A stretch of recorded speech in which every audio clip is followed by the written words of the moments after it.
il n'est plus question que nos États soient la vache à lait de la France.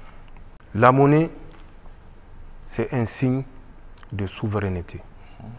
Nous sommes engagés dans un processus de recouvrement de notre souveraineté totale.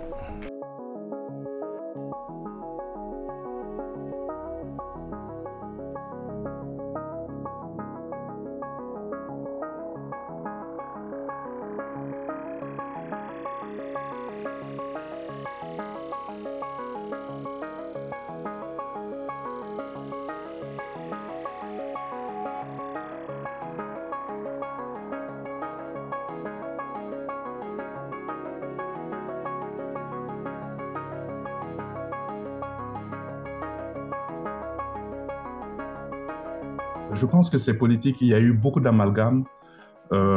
Effectivement, vous savez, le CFA a une origine coloniale. La thèse, c'est quand même que le franc CFA a été créé en décembre 1945 lors de l'adhésion de la France au Fonds monétaire international. Malgré tout cela, la France est quand même le garant de dernier ressort du franc CFA.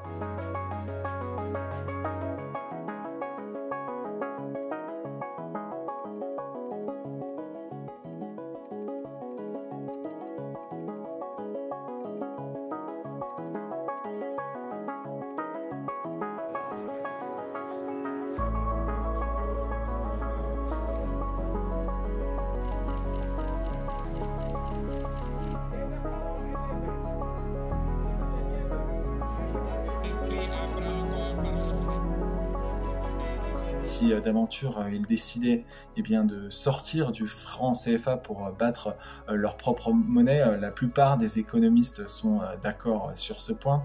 Cela pourrait avoir pour conséquence un essoufflement de leur économie, une dévaluation quasi immédiate de la monnaie qu'ils décideraient de mettre en place et une inflation au moins à 2 chiffres.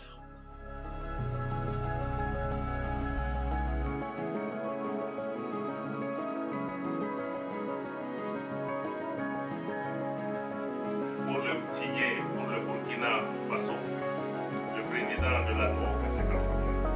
Donc, au mot de Kouyebi,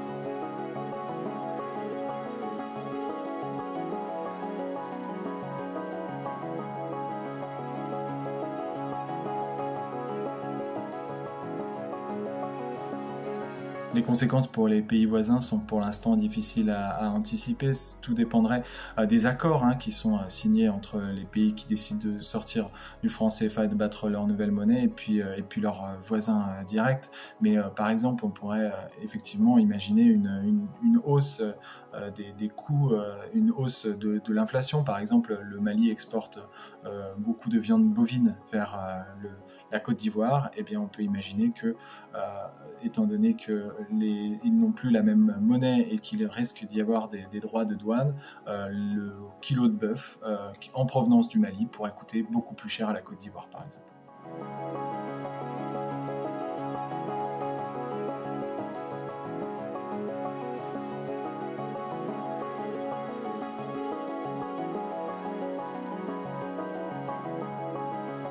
Ça peut se faire immédiatement parce que vous savez, il y a une clause de retrait dans les accords de coopération monétaire qui lie ces pays avec la France. Est-ce que ce sera viable? Parce que la monnaie, c'est quand même, il faut une préparation pour cela. Et vous savez, ça peut complètement déstabiliser une économie si ce n'est pas fait de manière adéquate.